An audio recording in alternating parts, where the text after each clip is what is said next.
khatimus sholihat wa sholli wa sallim ala sayyidina Muhammadin wa ala alihi wa ashabihi wa man tabi'ahum bi ihsanin ila yaumiddin wa ba'd. Wa qala ta'ala ba'da a'udzu billahi minasyaitonir rajim. Bismillahirrahmanirrahim. Ya ayyuhalladzina amanu qu anfusakum wa ahlikum nar wa quluhan nasu wal hijarah 'alaiha malaikatun ghiladun syidad la ya'sunallaha ma amarahum wa yaf'aluna ma yu'marun. Faqala sallallahu alaihi wasallam, hiyarukum li ahli wa anna khairukum li ahli, atau kama qala sallallahu alaihi wasallam. Hadirin hadirat jamaah yang dimuliakan oleh Allah Subhanahu wa taala, tidak ada yang paling indah pada siang ini kecuali untayan tasyakur kita kehadirat Allah Subhanahu wa taala. Nikmat yang terbesar setelah kita dilahirkan oleh ayah ibu kita adalah nikmat hidayah.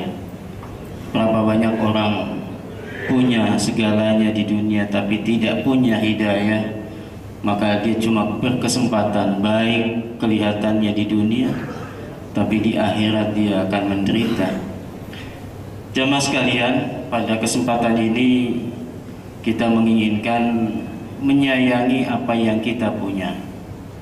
Allah Subhanahu wa taala selalu mengangkat nilai-nilai kecintaan kita kepada makhluknya.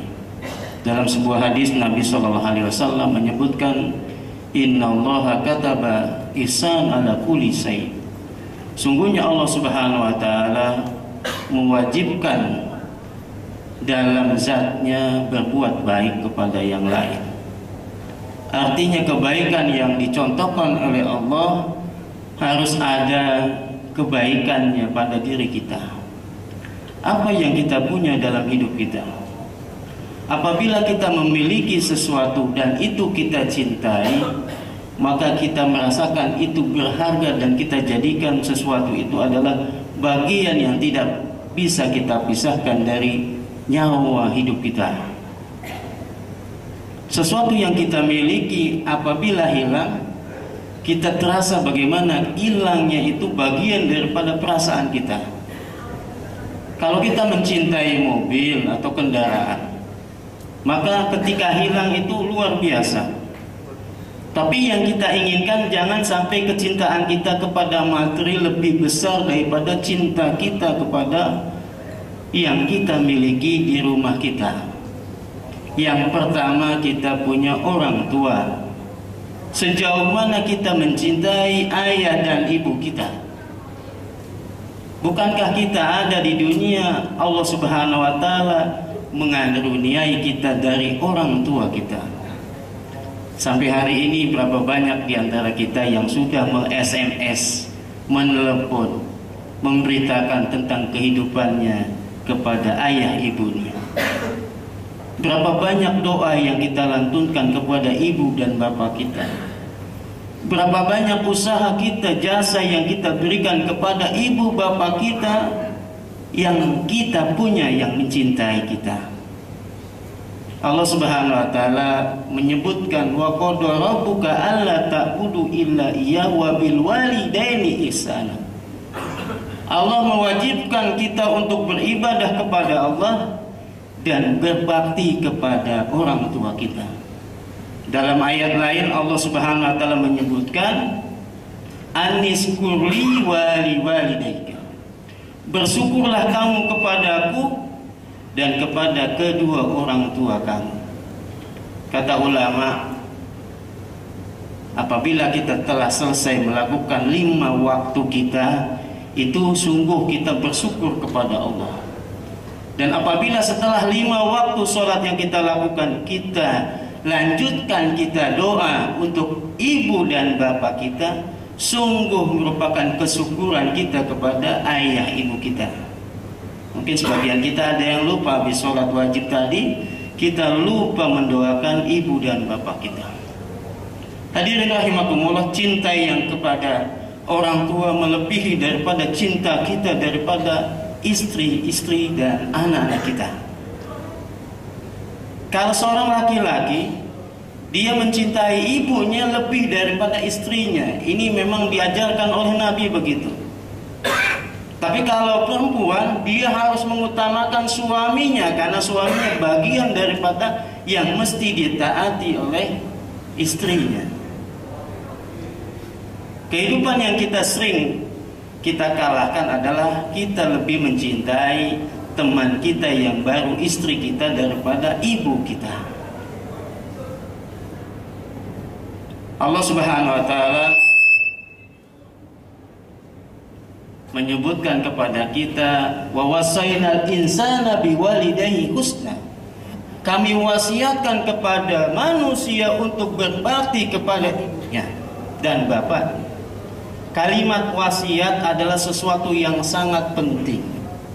Apabila wasiat ini diperintahkan untuk dijaga, maka ibu dan bapak kita harus kita jaga lebih duluan daripada yang lain.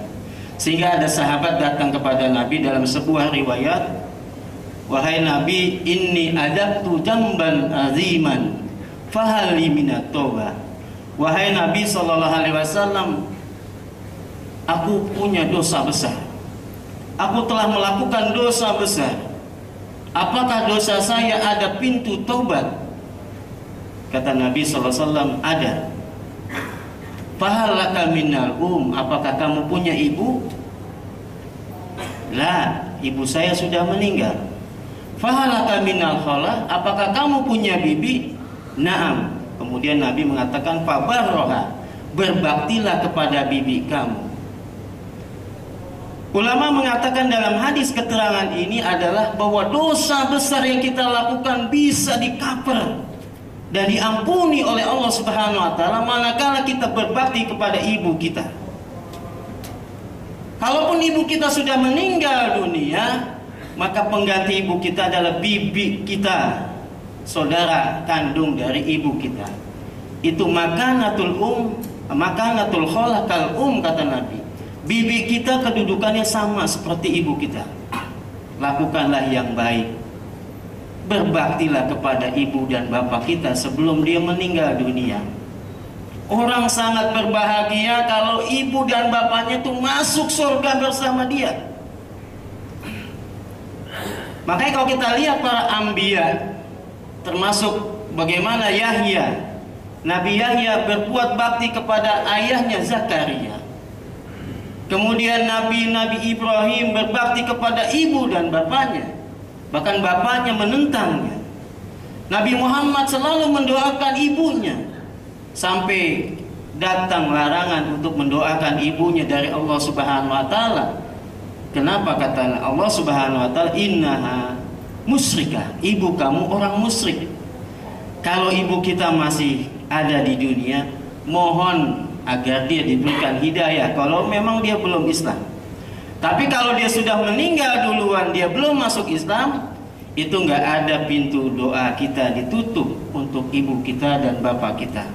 Makanya kesempatan buat kita, apabila kita ingin memperbaiki hubungan kita kepada Allah, perbaikilah dulu hubungan kita kepada orang tua kita. Suatu kali ada kisah menarik. Dalam sebuah riwayat, kalau nggak salah, Abdullah bin Abbas kedatangan sahabat. Dia mengatakan, istri saya diganggu sama si fulan. Kemudian orang ini saya bunuh istri dan orang itu. Apakah ada pintu tobat buat saya? Ini kasus ini menarik ya, kalau kita lihat belakangan ini, cinta segitiga luar biasa sampai melahirkan mutilasi. Bisa terjadi kapan saja dan di mana saja dan siapa saja. Apabila kita jauh dari agama kita, jauh mendekat dengan orang-orang baik, maka kedekatan kita bersama syahwat kita lebih tinggi dan intensitas setan kita lebih kuat. Makanya kalau sudah mau melakukan kejahatan, dia akan buka kejahatan berikutnya. Ketika orang ini datang kepada Ibnu Abbas, saya melakukan dosa besar, saya membunuh orang. Kemudian kata Ibnu Abbas, apakah kamu punya ibu? Tidak, ibu saya sudah meninggal, saya punya bibi. Lakukanlah kebaikan kepada bibi kamu. Hadirin rahimakumullah, apa prestasi ibu kita yang ada dalam hidup kita? Harusnya ibu kita itu kita hadirkan setiap saat di antara kita.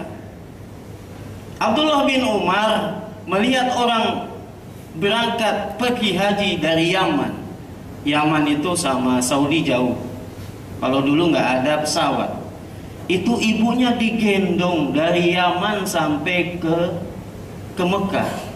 Kemudian berikutnya tawaf, tidak bisa dilepas kecuali mungkin dia buang hajat. Habis itu digendong lagi, dan kemana aja ibunya itu ditempelkan dalam badannya, digendong. Kemudian dia tanya kepada Ibnu Umar, wahai Ibnu Umar, apakah jasa ibu saya selesai sudah saya lakukan dengan menggendongnya dari negeri Yaman sampai ke sini? Dan kemana saja saya gendong? Kata Ibnu Umar, sahabat Nabi, belum ada apa-apanya. Kita bisa bayangkan orang yang kemarin itu menyembelih ibunya, kemudian dia foto dengan foto ada di internet itu, ibunya bukan cuma ngomongin kasar, tapi disembelih, kepalanya itu diperlihatkan kepada orang lain. Orang berkata, aja nggak boleh, apalagi kita melukai ibu kita. Kita bisa bayangkan betapa orang tua kita sangat sayang kepada kita. Makanya sebelum ayah ibu kita meninggal dunia, berbaktilah kepada ibu bapak kita. Karena pintu kebaikan ada di pintu ibu dan bapak kita. Seorang sahabat memberikan terapi kepada kita melewati apa yang dikenal oleh Nabi SAW. Itu lakukan kebaikan. Ketika aku bertanya kepada Nabi, ayu amal ahabu ilallah, amal apa yang dicintai oleh Allah Subhanahu wa taala?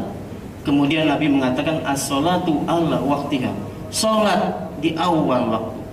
Summa ayun, apalagi birrul walidain, berbakti kepada ibu bapak kamu.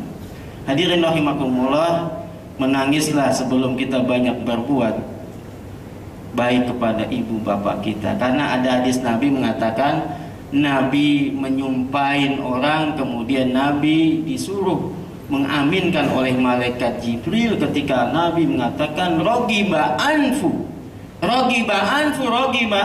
kila ya man ya Rasulullah. Celaka seseorang sampai 3 kali kata Nabi. Celaka seseorang. Siapa itu wahai Nabi?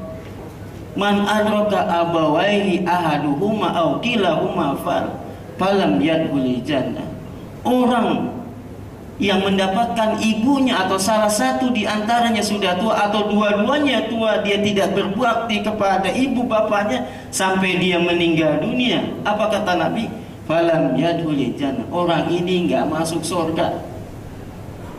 Betapapun kita solehah, betapapun amal kita banyak, kalau hubungan kita sama ibu dan bapak kita nggak bagus, itu masih tersandra, nggak masuk surga kita. Yang kita harapkan keridhaan ayah dan ibu kita. Inilah kehidupan yang kita inginkan. Cari nikmat yang terbesar sebelum nikmat ini hilang. Kita punya di depan mata kita kebaikan. Pintu kebaikan itu ada di ibu kita. Makanya para sahabat atau ulama-ulama dulu gak mau makan satu nampan. Kenapa? Dia takut nanti makan dia lebih duluan daripada ibu dan bapaknya. Dia khawatir nanti kena kalimat kamu durhaka kepada ibu dan bapak kamu. Terutama yang para pria atau para abah, orang-orang yang kita yang laki-laki, ingatlah kehidupan ibu kita ketika saat hamil. Sebelum nikah carinya susah, setelah nikah ngidamnya lama, setelah ngidam luar biasa capek, hamil kemana saja. Kemudian lahir dalam keadaan kondisi luar biasa, kadang normal kadang nggak normal, antara kematian luar biasa. Sampai saat ini apa yang telah kita lakukan buat ibu kita? Kalau kita tanya dia datang, ibu bawa apa bu?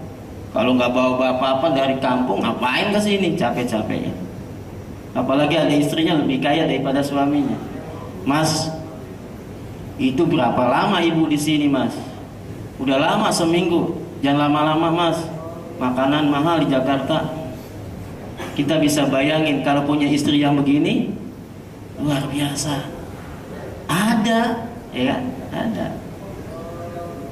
Ketika dia mengingatkan, ketika ibunya tidur di kasur, kemudian karena dia nggak tahan, dia pipis, diganti lagi. Besok dia pipis lagi, dimarahin sama mantunya.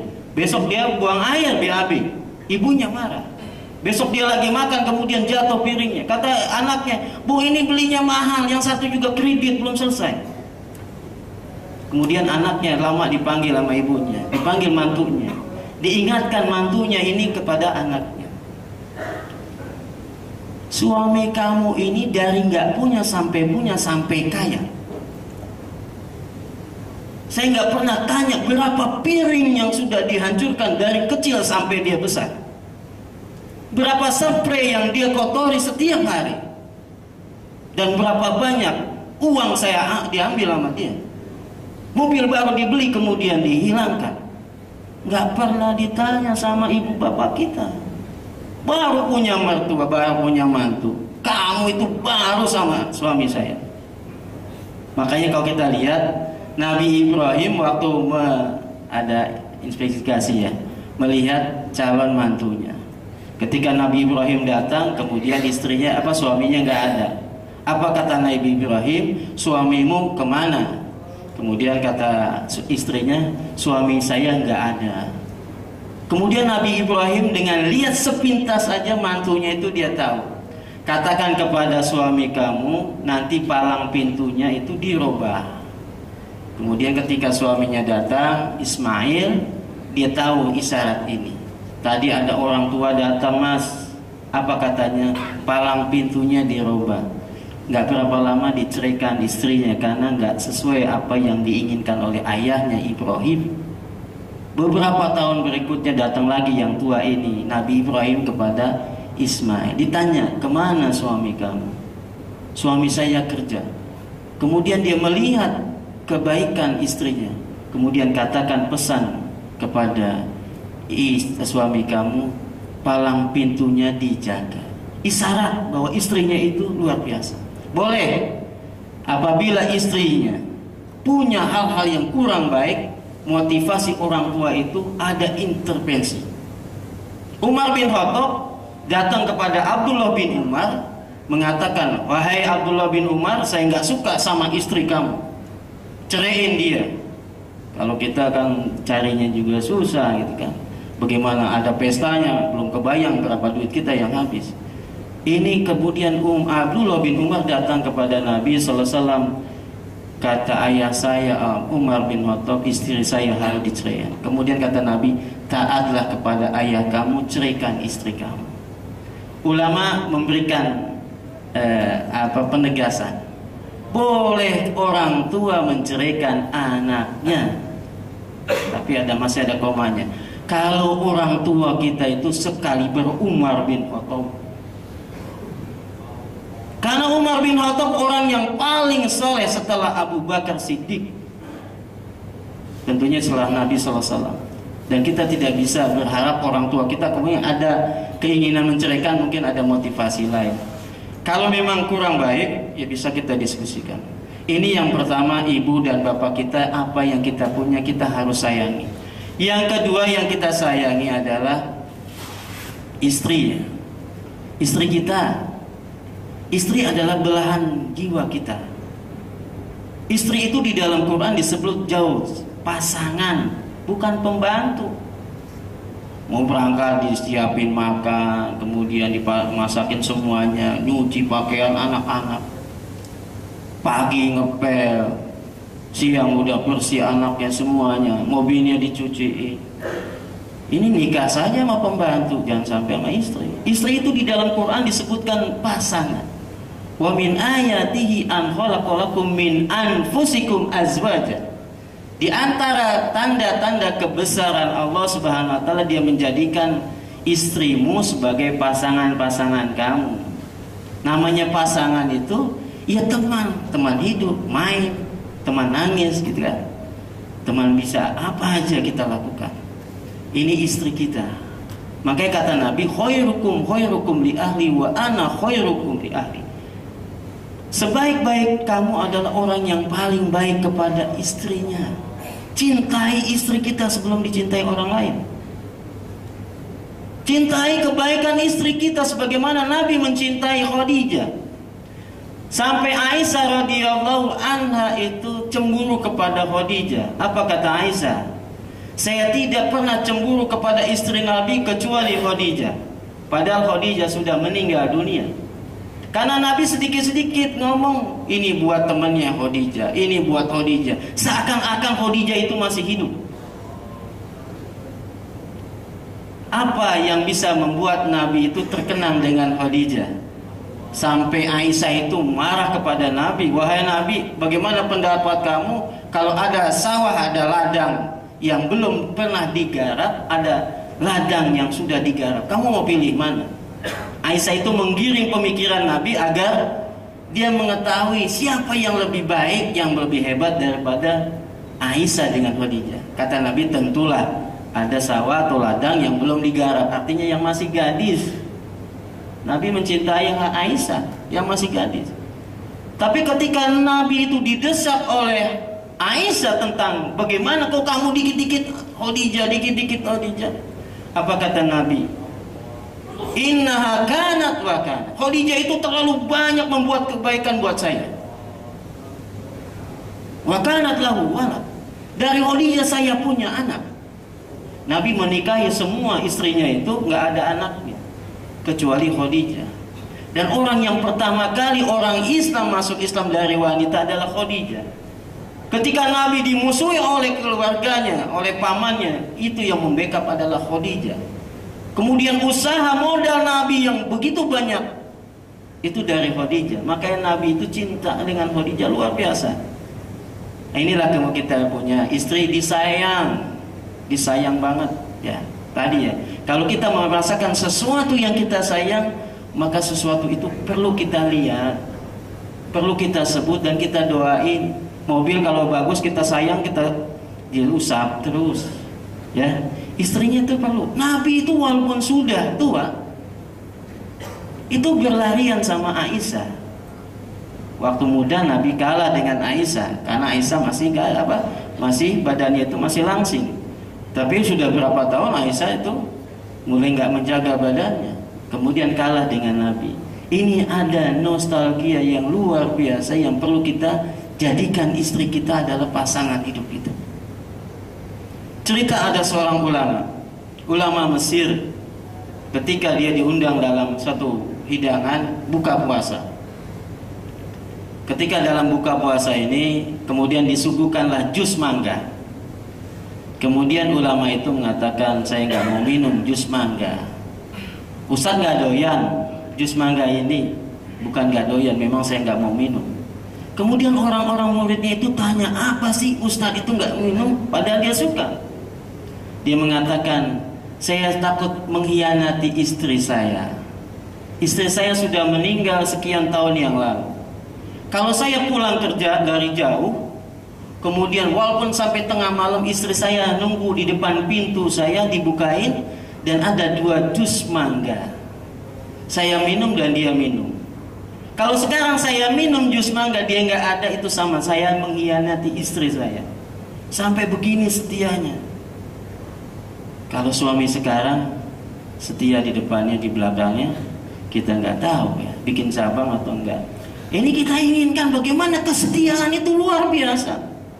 Sampai dia nggak mau minum itu sama. Kata Nabi, apa? Kesetiaan itu bagian daripada iman. Ya. Husnul ahdi minal iman. Kesetiaan itu bagian daripada iman. Ini cinta kita kepada istri-istri kita. Istri itu diajarin, dipelajarin, diajarin. Kalau istri kita mau jadi mar'ah solihah, ada 4 kebahagiaan seorang, kata Nabi, laki-laki itu diantaranya punya istri yang solehah ya. Kalau dipanggilnya itu nurut, disuruh gini mau, taat. Ketika dia nggak ada, dijaga anaknya dan hartanya. Ini kita perlu mencarinya. Bagaimana kita bisa membayangkan istri kita adalah orang yang bisa menjaga anak kita. Bagaimana istri kita bisa soleha dan dia tahu dan bisa mengajarkan tarbiyah kepada anak kita kalau nggak dikasih pengetahuan. Kalau suaminya terbatas, waktunya nggak ada, diajarin agama lewat privat. Banyak guru-guru ngaji privat. Istri kita itu harta kita, perlu dijaga. Makanya seorang yang kerja untuk anak dan istrinya itu ketika keluar itu dalam keadaan jihad fisabilillah. Makanya kata Nabi SAW, kafa bil mar'i isman an yudoi aman yakut. Rahu Tirmidzi. Kata Nabi, cukuplah seorang suami itu berdosa apabila dia menyia-nyiakan apa yang ada dalam tanggungannya, nggak dikasih makan. Kadang kalau kita kan makan enak di jalan ya, makan di mall ini enak. Kemudian kalau ke rumah kita nggak bawa, cuma ceritanya aja. Itu menyakitkan. Mendingan kita nggak cerita. Tadi diundang makan sama bos, enak banget makanannya. Mana bang makanannya? Ya tadi di sana. Itu jangan cerita.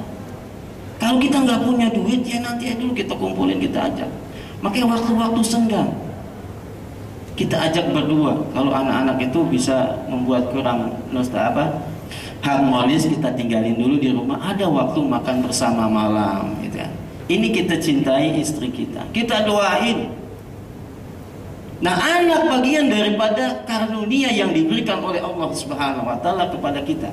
Ini bagian yang ketiga, apa yang kita miliki dari anak kita. Allah Subhanahu wa Ta'ala menyebutkan anak itu banyak kan. Di antara anak itu adalah anak sebagai karunia. Doa nabi-nabi itu doanya Rabbi habli binas solihin. Ya Allah, berikan aku anak yang soleh. Anak yang soleh itu karunia. Kalau kita mungkin istri kita mungkin bercerai ya, putus hubungan. Tapi masalah anak itu asetnya sampai hari kiamat terus menerus gak akan putus. Meskipun istri kita sudah pisah. Anak itu aset yang termahal. Makanya para anbiya itu ketika gak punya anak berkeluh kesah. Seperti Nabi Zakaria minta kepada Allah, ya Allah jangan sampai saya ini tidak ada penerusnya. Nabi Zakaria, Nabi Ibrahim punya anak itu sudah umurnya senja 80-an. Istrinya sekitar segitu, menopause, sudah nggak punya apa-apa. Tapi kenapa Allah berikan karunia anak di saat-saat orang pada susah punya anak? Apa rahasianya? Kata Allah, ulaika yusari'una fil khairat wa yad'unana raghaban wa rahaba. Mereka itu para anbiya sholihin, itu selalu melakukan kebaikan-kebaikan yang cepat. Dan mereka berdoa dan selalu berharap kepada Allah. Makanya masalah gak punya anak itu bisa jadi kita sehat-sehat aja, tapi memang belum ada waktunya punya anak. Nah, ini kita inginkan anak kita. Kemudian anak itu sebagai hiasan. Allah Subhanahu wa Ta'ala menyebutkan Zuyina linnas hubus syahwat minan nisa wal bani. Di antara dibuat hiasan itu indah anak dan istri kita. Karunia yang diberikan. Tapi terkadang anak menjadi fitnah. Allah sebutkan, innama amwalukum wa auladukum fitnah. Sesungguhnya harta dan anak kamu fitnah. Kapan dia menjadi qurrata ayun? Kapan dia menjadi fitnah, bencana buat kita? Dan kita selalu berdoa kepada Allah, Rabbana hablana min azwajina wa dzurriyyatina qurrata ayun waj'alna lil muttaqina imama. Ya Allah, berikan kepada kami istri-istri yang solehah dan anak-anak yang baik, menjejukkan mata kita. Kita harus jadikan anak itu bukan bala, bukan petaka buat kita.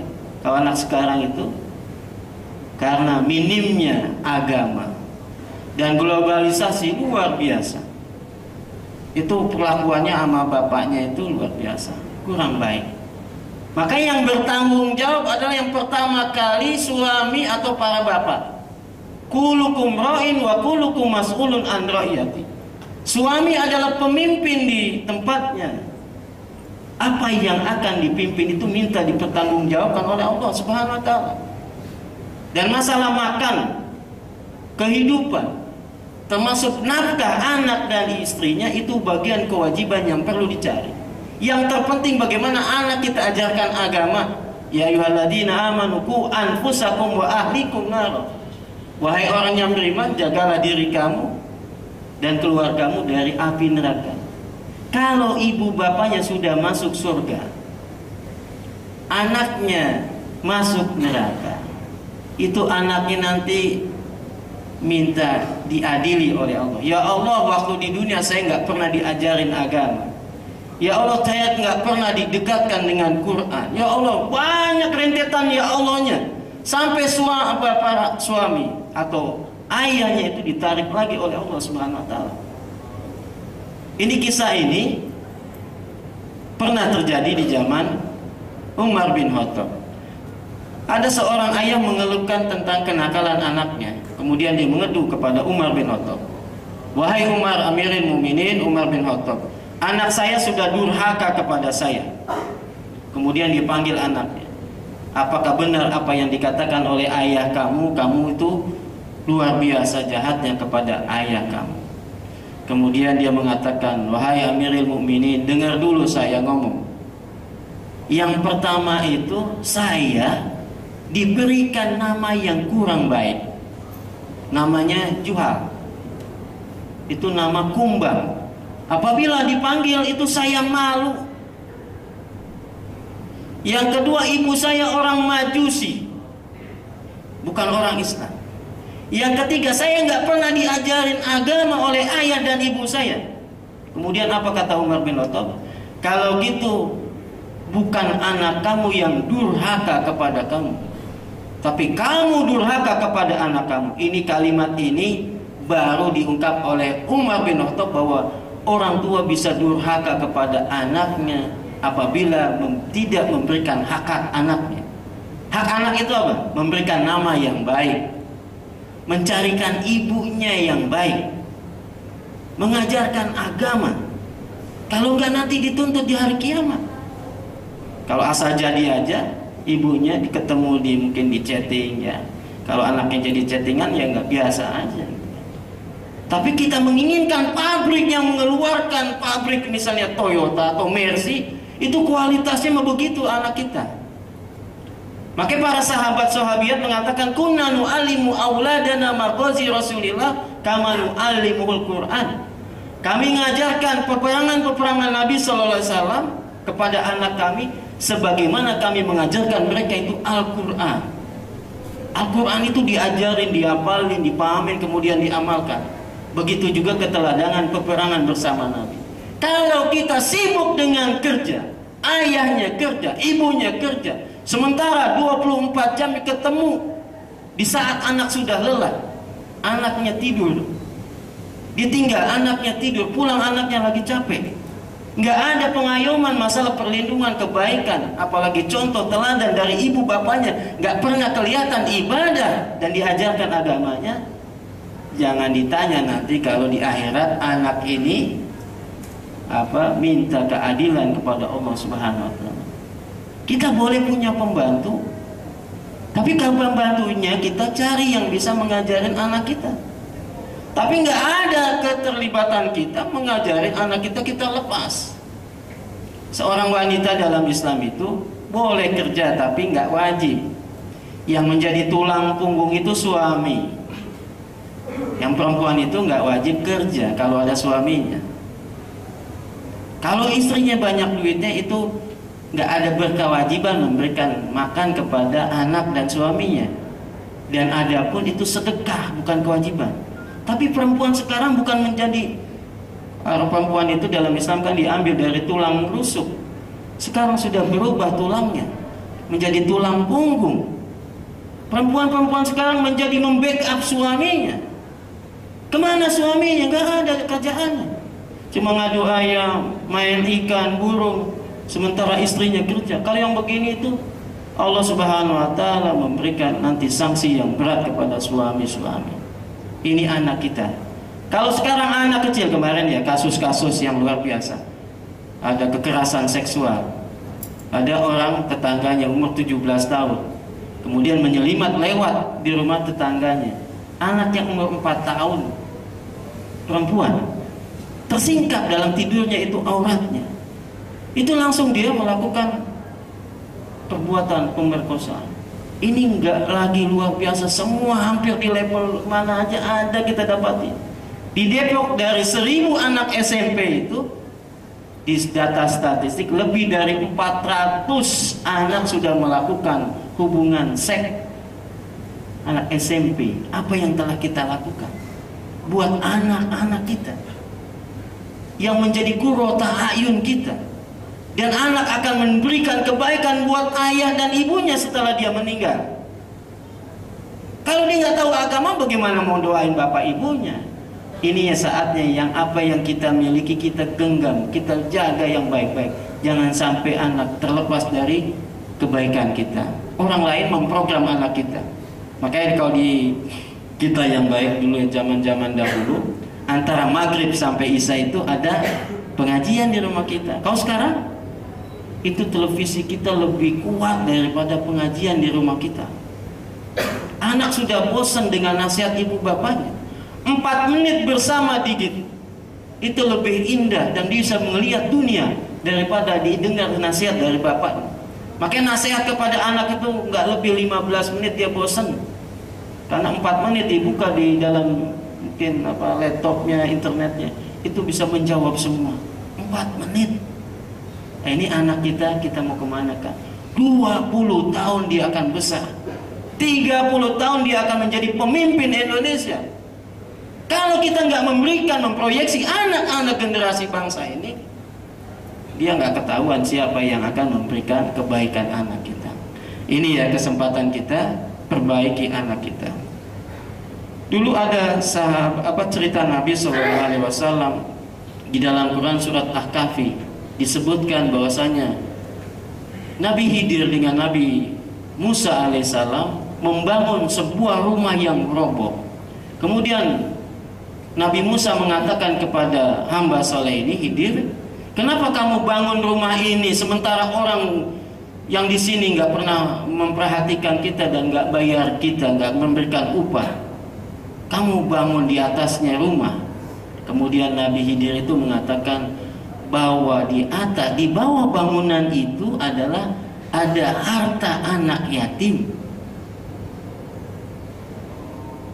Apa ceritanya? Kata Allah Subhanahu wa taala, bapak wa kana abuhuma sholihan. Bapak dan ibunya ini orang-orang soleh. Ketika bapaknya meninggal dunia, setelah dilihat dalam tafsirannya itu bukan bapaknya langsung, sekian banyak dari keturunan bapaknya, kakeknya yang berikutnya. Ini karena dia soleh kepada Allah Subhanahu wa taala, Allah menjaga sampai cicit-cicitnya itu dijaga, sampai hartanya itu dipendam, kemudian dijaga, dibangun di atasnya rumah. Apa kata Nabi Khidir? Orang ini anak yatim, dan di bawah tanah ini ada harta karun punya bapaknya yang soleh. Wa kana abuhuma sholiha. Bapaknya soleh, ibunya soleha. Makanya dalam hadis Nabi dikatakan, ihfazillaha yahfazka. Jagalah Allah, Allah akan menjaga kamu. Ihfazillaha tajidu tujahat. Jagalah Allah, Allah akan kamu dapati di depan kamu. Kalau kita biasa menjaga Allah Subhanahu wa taala, maka Allah akan menjaga kita, harta kita, anak kita, keturunan kita, semuanya akan dijaga. Inilah mungkin nikmat yang terbesar di antara kita punya anak, punya ibu, kemudian punya istri. Berikanlah, sayangilah apa yang kita punya, jangan sampai dia hilang di depan kita, nggak ada harganya.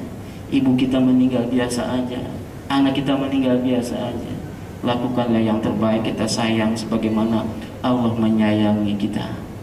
Aku lupa lihada, astagfirullahaladzim wa lakum. Semoga yang sedikit ini bermanfaat dan kebaikan itu datang dari Allah, dan yang kurang baik dari saya. Kalau ada hal yang kurang bermanfaat, kurang baik, saya mohon maaf. Dan hadirkan bahwa hari ini kita bisa berbuat banyak buat apa yang kita punya di rumah tangga kita. Wallahu a'lam bishawab. Assalamualaikum warahmatullahi wabarakatuh. Alhamdulillah, kita sudah selesai untuk pembahasan ini. Mungkin dari rekan-rekan jamaah ada yang mau bertanya, dipersilahkan. Oh ya, dari Bismillah. Syukran jazakallahu khairan wa barakallahu fikum. Baik, langsung saja kepada inti pertanyaan saya. Seperti penjelasan yang telah diberikan oleh Ustadz tadi mengenai kebaikan antara anak dengan ayah. Yang menjadi pertanyaan saya, maksudnya semua penjelasan yang tadi yang Ustadz berikan itu semua sudah jelas. Terus bagaimana kita bisa, apakah maksudnya dalam apa yang harus kita, kalau kita berlaku jelek dari orang tua tidak memperhatikan kita, apa hak kita untuk menegur orang tua, dan kemudian sebaliknya dari orang tua. Dan kemudian yang kedua adalah mengenai para anbiya tadi, sempat saya dengar para anbiya itu umurnya udah berkelanjutan baru memiliki anak. Yang menjadi pertanyaan saya adalah perbedaannya antara kita pada zaman ini untuknya yang sekarang yang anaknya banyak itu, apakah itu cobaan Allah yang berikan kepada Nabi atau gimana gitu? Saya minta penjelasannya. Terima kasih. Assalamualaikum warahmatullahi wabarakatuh. Assalamualaikum warahmatullahi wabarakatuh. Masnya mau tanya agak berkaca-kaca ya, subhanallah ya. Langsung aja atau mau pertanyaan satu lagi Ustaz? Ya, apa? Kenapa? Ya, yang dari awal ada yang mau tanya? Oh, silakan.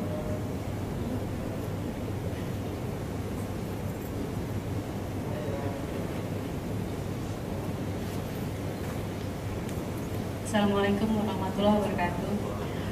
Pak Ustadz tadi kan memang lebih utama dari ke suami ya.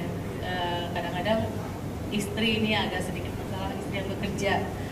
Mungkin ya itu karena lama di luar gitu ya. Jadi kadang-kadang ada misalnya istri itu bagaimana dengan istri bekerja dengan suami gitu. Pasti kan juga sama, ada godaan atau misalnya kita ke orang tua kita gitu. Kadang-kadang emang harus patuh sama suami gitu. Tapi ada hal-hal yang kayaknya kita pingin ini ke orang tua gitu. Seperti itu Ustaz. Assalamualaikum warahmatullahi wabarakatuh.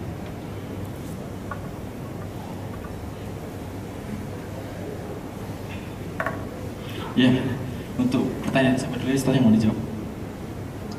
Oh ya udah, ya Masnya dulu mungkin ya. Yang pertama kita berkaitan dengan anak ya. Kalau memang kita nggak punya anak, bukan berarti Allah nggak sayang sama kita, gitu ya. Kadang anak itu kehadirannya memang kita rindukan. Kadang kita lagi ribut sama istri, ada anak itu jadi selesai ya. Karena anaknya nangis melihat itu. Mungkin tadi masalahnya konflik sampai mau bercerai, lihat anaknya juga nggak jadi. Itu ada anak. Dan kadang juga Allah memberikan nggak ada anak bukan berarti memang itu ujian, satu ya ujian. Kedua memang kita kadang nggak mampu, belum saatnya, ya. Memang mungkin dari segi keuangan dan lain-lain Allah lebih tahu. Tapi jangan ada sifat kita suuzon sama Allah, ya. Bahwa semua yang diberikan oleh Allah itu baik buat kita. Tinggal kita usaha. Ya, kalau nggak ada anak nanti di akhirat juga ada anak. Anak itu bisa anak didik ya. Kalau kita nggak punya anak-anak, murid-murid kita itu anak kita. Ya, ini kita punya anak dijaga. Bisa jadi dengan ada anak itu bisa anaknya durhaka kepada ayah ibunya. Ketika Nabi Musa sama tadi ada hamba soleh Khidir itu melihat ada anak, itu langsung anak kecil dibunuh. Nabi Musa itu nggak kepikiran, anak yang belum bisa melakukan apa-apa, belum balik dibunuh. Kamu sudah, kalau kita bahasa kita itu, kamu gila apa? Anak kecil itu dibunuh, gitu kan? Kan ada anak sekarang kan? Ibunya langsung dimasukin ember sama ibunya, mati. Gitu. Itu nggak kepikiran Nabi Musa anak itu, karena Nabi Musa itu nggak ada dikasih tahu sama Allah rahasianya. Nanti saya kasih tahu, kata Nabi Khidir. Kemudian dia cerita, kenapa saya bunuh anak kecil yang belum balik ini? Karena anak ini nanti kalau sudah besar dia durhaka kepada bapak ibunya, makanya dibunuh. Itu karena bapaknya ibunya itu soleha. Oke? Kalau kita punya anak kemudian meninggal dunia, itu jangan diratapi. Kita doa kepada Allah. Bisa jadi kemeninggalnya itu memang Allah jaga, jangan sampai anak itu tumbuh besar nanti menjadi petaka buat kita. Ada dari keluarga saya ya, ada paman saya. Itu nggak punya anak lebih dari 30 tahun. Ya lama banget. Kemudian Allah kasih anak, satu-satunya anak laki. Rupanya anaknya itu buat tiap hari membuat dia susah pusing. Sampai dijual tanah, dijual rumah. Sampai bapaknya stroke dan meninggal gara-gara anaknya. Padahal anaknya sudah ditunggu berpuluh-puluh tahun.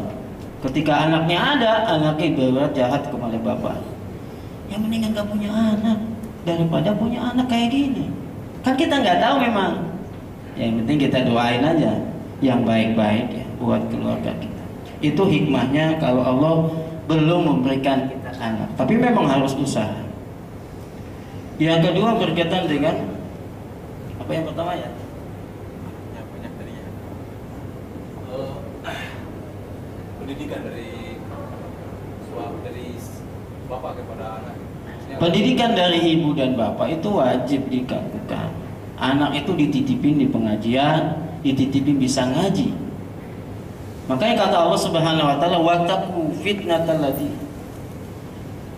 Apa ya? Allah mengatakan Allah. Wal yakhsal ladina law taraku min khalfihim dzurriyyatan li'afa khafu 'alaihim wattaqullaha wa qulu qawlan sadida. Hendaknya para bapak dan ibu itu khawatir tentang anaknya ketika dia tinggal mati. Wal yakhsal ladina law taraku min khalfihim dzurriyyatan li'afa. Ketika dia sudah tidak ada keturunannya yang lemah-lemah, harusnya dia takut. Makanya kata Umar bin Khattab, siapkan anak kamu karena nanti dia hidup bukan pada masa zaman kamu. Lebih hebat, dulu kita nggak kenal internet, anak sekarang baru lahir sebulan udah main internet, di bapaknya kasih tuh. Anaknya udah ada di mana aja tuh. Itu baru pertama dia lahir. Yang pertama kali dia lihat itu. Pilihan dikit dia udah main di atas punya bapaknya itu. Kita belum apa-apa. Makanya kalau kita nggak ajarin agama, kita takut ya anak kita itu. Kan anak-anak lebih akrab sama orang lain daripada bapaknya, ibunya.